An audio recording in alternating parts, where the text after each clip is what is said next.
পোস্তর জন্য তেল দেওয়া হয়েছে কড়াইতে, শুকনো লঙ্কা ফোড়ন দেওয়া হলো, কালো জিরে ফোড়ন দেওয়া হয়েছে,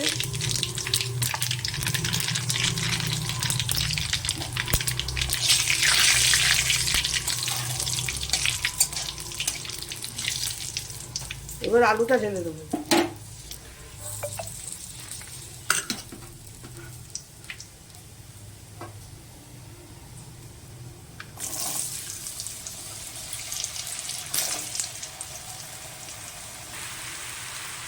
আলুটা প্রায় ভাজা ভাজা হয়ে গেছে, এর মধ্যে টমেটো দিয়ে দিলেন।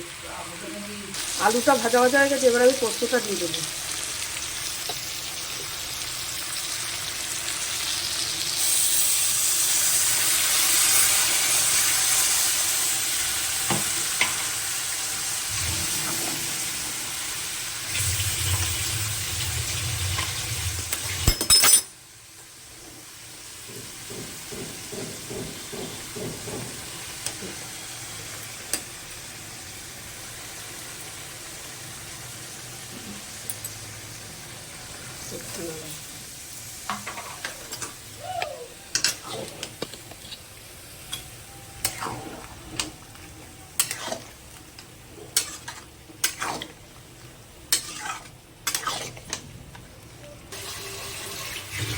পোস্তটার ভিতরে সামান্য একটু লঙ্কার গুঁড়ো দিয়ে দিচ্ছি।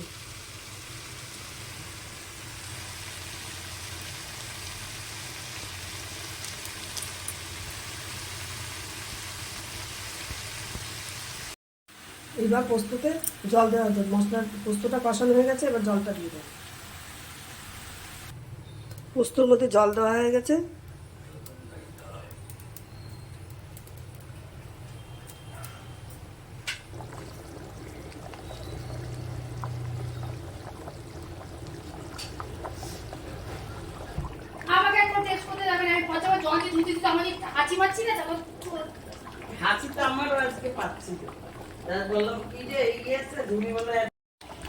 পোস্তটা আমার হয়ে গেছে, ভাতও বসানো, পোস্তটা এখন আমি নামিয়ে দেবো।